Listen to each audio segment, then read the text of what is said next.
आज एक दिवसीय धरना प्रदर्शन जो जी न्यूज़ के टीवी एंकर द्वारा कांग्रेस के राष्ट्रीय नेता राहुल गांधी के विषय में जो झूठी खबर दिखाया गया है और बढ़ती महंगाई के विरोध में एक दिवसीय धरना प्रदर्शन मुख्य मार्ग हनुमान मंदिर चौक बचेली में महिला कांग्रेस के द्वारा किया गया। इस प्रदर्शन में जिला पंचायत सदस्य सुलोचना कर्मा, महिला कांग्रेस जिला अध्यक्ष इंदिरा शर्मा, ब्लॉक अध्यक्ष संतोष दुबे, जिला महामंत्री सलीम रजा उस्मानी, नगर पालिका अध्यक्ष पूजा साव, जिला मंत्री किरण जायसवाल, शहर अध्यक्ष रुखसाना बेगम, इंदिरा ठाकुर, शिव कुमारी ध्रुव, सुशीला नियाल, माया अधिकारी, बी सुशीला एवं वरिष्ठ कांग्रेसी गण एवं समस्त महिला कांग्रेस के सदस्य बड़ी संख्या में उपस्थित थे। उन्होंने अपना बहुमूल्य समय इस बजेली लोहर नगरी में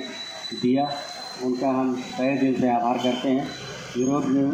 अपनी उपस्थिति दर्ज करा रहे हैं। हमारे बीच मैडम सुलोचना कर्मा जी दंतेवाड़ा से, माई दंतेश्वरी के द्वारा हमारे राष्ट्रीय नेता राहुल गांधी जी के ऊपर जो टिप्पणी की गई है, फेक न्यूज़ बनाया गया है।